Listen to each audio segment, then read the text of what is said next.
سر یہ کئی کافر جو مسلمان ہوئے ہیں نا، ان کے لیے سب سے بڑی اٹریکشن یہ ہے کہ قرآن کا ورژن ہی کوئی نہیں، ایک ہی قرآن ہے۔ یہ جو امریکن تھے وہ پروٹیسٹنٹ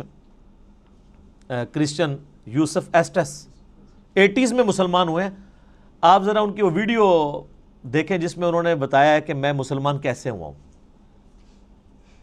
اس میں انہوں نے بتایا کہ جب مجھے پہلی دفعہ پتہ چلا نا کہ قرآن کا ورژن ہی کوئی نہیں ہے، کیونکہ ان کی تو سب سے بڑی مصیبت ہی یہ ہے کہ بائبل کے کتنے ورژن ہیں، تو قرآن ایک ہی ہے پوری دنیا کے اندر۔ اس نے کہا میں کیسے مان لوں کہ یار اتنی پرانی کتاب ہے، پرنٹنگ میں کئی بار کوئی لفظ ٹوٹ جاتے ہیں، لیکن ان کو پتہ نہیں کہ پرنٹنگ نے نہیں اسے محفوظ کیا، مسلمانوں کے سینے نے محفوظ کیا، سینوں نے۔ اور نبی علیہ السلام کی حدیث ہے المستدرک للحاکم میں صحیح سند کے ساتھ، انٹرنیشنل نمبر کے مطابق 399، کہ اللہ تعالیٰ میری امت کو کبھی گمراہی پہ جمع نہیں ہونے دے گا، جماعت پہ اللہ کا ہاتھ ہے، قیامت تک اجماع امت اللہ کی حفاظت میں، اور قرآن حکیم کی حفاظت اللہ تعالیٰ نے امت کے اجماع کے ذریعے کروائی ہے۔ یہ قرآن ہمارے سامنے تو نہیں نازل ہوا، امت کے اجماع نے اسے ٹرانسفر کیا، یعنی امت میں کوئی دوسری رائے نہیں ہے۔ ایک تو وہ رائے نا جو مناظروں میں ہوتی ہے کہ جی وہ آپ کی کتابوں میں یہ لکھا ہوا ہے تو وہ کہتے ہیں آپ کی کتابوں میں یہ لکھا ہوا ہے، وہ ساری فضول باتیں ہیں۔ نہ سنی ان روایتوں کو آن کرتے ہیں، نہ شیعہ ان روایتوں کو آن کرتے ہیں۔ قرآن حکیم محتاج نہیں ان روایتوں کا، جو عملی تواتر سے چیز نقل ہوئی ہے۔ دنیا میں 1000 مسلمان بھی کھڑے ہو کے کہیں یہ آیت ایسی نہیں ایسے ہے، آج تک تو کوئی نہیں کھڑا ہوا، نہ ہوگا اللہ کے فضل سے۔ وہ کہہ رہے ہیں جی پچھلے دنوں جی وہ اسرائیل والوں نے جی ایک صورت بنا کے پوری چڑھا، اور سارے اسرائیل والے پورا قرآن بنا کے اور چڑھا دیں۔ آپ کو یقین نہیں کہ اس کی حفاظت کا ذمہ کس نے لیا ہوا ہے؟ اللہ نے۔ صحابہ کرام کو تو شاید یہ آیت نہ سمجھ آئی ہو اس وقت، ایمان بالغیب ہی ہو، انا نحن نزلنا الذکر وانا لہ لحافظون، سورۃ الحجر آیت نمبر 9۔ بے شک اس القرآن کو، الذکر کو، اللہ کی یاد دلانے والی کتاب کو ہم نے نازل کیا، ہم اس کی حفاظت کرنے والے ہیں۔ ان کے لیے تو یہ تھیوری تھی نا، لیکن ہمارے لیے تو پریکٹیکل ہے۔ ہم تو 1500 سال تاریخ میں دیکھ سکتے ہیں کہ کوئی ٹیمپر نہیں ہوا، کتنا برے وقت مسلمانوں پہ آئے ہیں۔ ایک وہ وقت بھی آیا کہ ہلاکو خان نے بغداد کی ساری لائبریریز جو ہیں وہ دریائے دجلہ میں بہا دی تھی، تو قرآن کو تو کوئی فرق نہیں پڑا۔ اور وہ جو برمنگم کا نسخہ ہے نا ان کے پاس جو نکلا ہے، وہ انگریزوں کے دور حکومت میں ان کے پاس وہ نسخہ ہاتھ لگا تھا، پھر وہ انہوں نے انگلینڈ میوزیم میں شفٹ کر دیا تھا، کیونکہ انگریزوں کی حکومت پھر سلطنت عثمانیہ ٹوٹنے کے بعد عراق کے اوپر بھی رہی ہے۔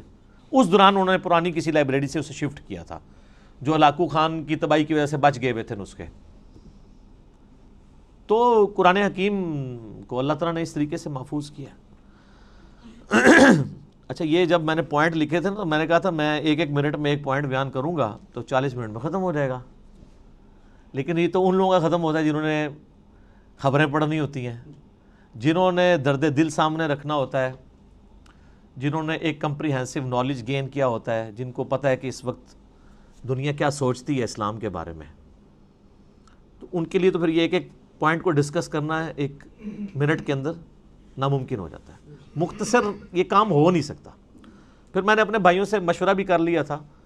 کہ اگر ہم بالکل اسٹرکٹلی اس کے ساتھ اٹیچ رہیں گے کہ ہم نے اتنے منٹ میں اتنی چیزوں کو ختم کرنا ہے، تو پھر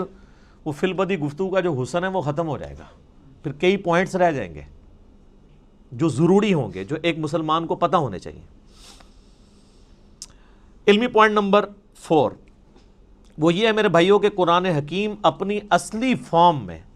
لوح محفوظ کے اندر ہے۔ یہ ہمارے ہاتھ میں جو قرآن ہے نا، یہ اس کی اتھینٹک کاپی ہے۔ اصل میں جو قرآن ہے نا وہ اللہ نے لوح محفوظ میں لکھا ہوا ہے، بل ہوا قرآن مجید فی لوح محفوظ۔ سورۃ الواقعہ میں بھی آیا نا کہ وہاں سے اس کو کس نے، تنزیل من رب العالمین، یعنی یہ رب العالمین کا اتارا ہوا ہے۔ لا یمسہ الا المطہرون، یعنی جو قرآن حکیم ہے نا اس کو وہاں پر پاکیزہ فرشتے ہی چھوتے ہیں، کوئی وہاں پہ پہنچ نہیں سکتا۔ اللہ نے اسے اتارا ہے، یہ جنات کے اثر سے نہیں ہے، شیاطین کے اثر سے نہیں ہے، کیونکہ کافروں کا اعتراض تھا نا کہ جی نبی الاسلام، اور بعض میں مخلص بھی تھے کہ یار اچانک زندگی کے 40ویں سال میں آپ غار میں جا کے غار حرا میں بیٹھے ہیں، ہو سکتا ہے کسی آسیب کا سایہ ہو گیا ہو، تو اس کی وجہ سے آپ یہ کلام کر رہے ہیں۔ تو وہ تو پھر آپ کو پتہ ہے سیب کے سائے والوں کی حالت یہ تو نہیں ہوتی، ان کی تو حالت ہی کچھ اور ہوتی ہے۔ وہ صحیح مسلم میں بڑی مشہور حدیث ہے نا، ایک بندہ ہے جو جھاڑ پھونک کیا کرتا تھا سیب کے سائے کے لیے، جادو ٹونا کا علاج، اس کا نام تھا ضماد، عربی میں ضاد میم الف اور دال، اردو میں زماد، کئی مسلمان رکھتے بھی ہیں نام وہ، لیکن وہ جن کے نام زماد ہے نا، ان کو پوچھے نا کہ نام آیا کہاں سے ہے، ان بیچاروں کو مسلم شریف کی حدیث نہیں پتا ہوگی کہ زماد ہے کون تھا۔ وہ جھاڑ پھونک کیا کرتا تھا، مکے آیا تو اس نے سنا کہ یہاں پہ ایک شخص ہے کہ جو بڑا ایک ڈائنامک اس کی لائف تھی، یعنی وہ سب کی آنکھوں کا تارا تھا، ایک کامیاب تاجر بھی تھا، اور لوگ اس کے پاس امانتیں رکھواتے تھے، بڑا زبردست، یعنی وہ ایک سمجھ لیں کہ اس معاشرے کے ایلیٹ طبقہ تھا۔ تو اچانک اس کو کچھ ہو گیا اور لوگ پریشان ہیں۔ ظاہر ہے جس نے 40 سال تک کوئی بات ہی نہ کی ہو اس ٹاپک پہ، اور اب وہ کہے کہ میں اللہ کا پیغمبر ہوں، مجھ پہ یہ کلام نازل ہوا، تو لوگ تو پریشان ہو جائیں گے۔ تو اس نے کہا کہ میں جھاڑ پھونک جانتا ہوں، اگر تو مجھے اس کے پاس لے جاؤ تو مجھے امید ہے کہ میں اس کا علاج کر لوں گا۔ اس کو کیا پتا تھا کہ علاج اس کا نہیں، اس کا اپنا ہو جائے گا۔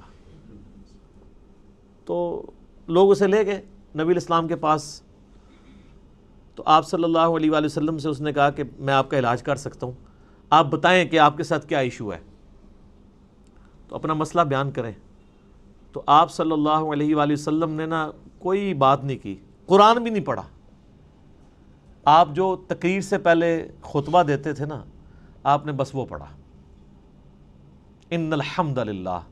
نحمدہ ونستعینہ ونستغفرہ ونعوذ باللہ من شرور انفسنا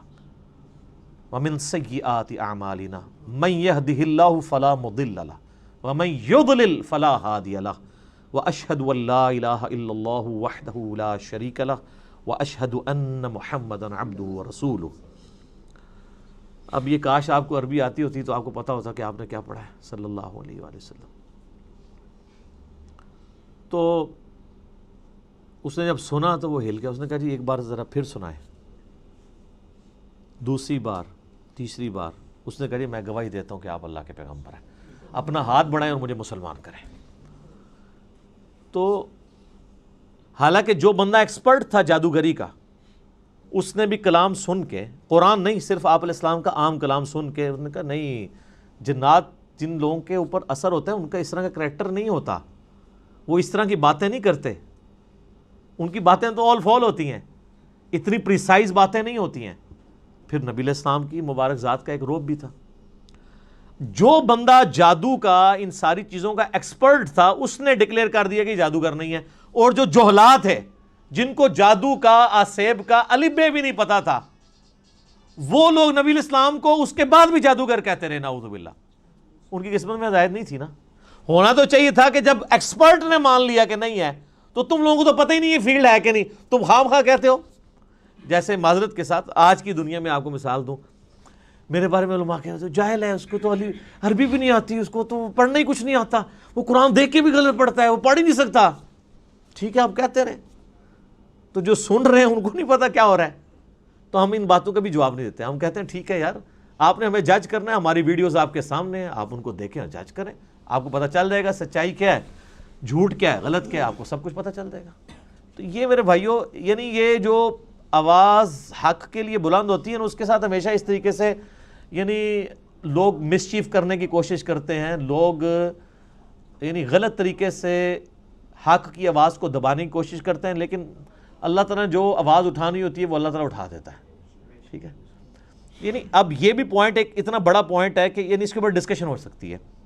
کہ قرآن حکیم اللہ تعالیٰ نے لوح محفوظ میں رکھا ہوا ہے، اور اپنے اصلی حالت میں یہ ہمارے پاس یہ کاپی ہے۔ کتنی بڑی خوش نصیبی ہے کہ ہمارے پاس وہ کتاب ہے کہ جو اوریجنل کتاب لوح محفوظ میں ہے۔ سورہ زخرف کے سٹارٹ میں بھی آیا نا، اللہ تعالیٰ نے فرمایا کہ یہ کتاب جو ہے ام الکتاب، کتابوں کی ماں، اللہ کی ہارڈ ڈسک لوح محفوظ کے اندر ہمارے پاس ہے۔ اور یہ یاد رکھیے گا، یہ مصحف جس ترتیب میں ہمارے پاس موجود ہے نا، اسی ترتیب میں لوح محفوظ پہ لکھا ہوا ہے، اگرچہ اس کی ترتیب نزول یہ نہیں ہے۔ مصحف کی ترتیب آپ پتہ نا، سورۃ العلق کی پہلی 5 آیات نازل ہوئی ہیں،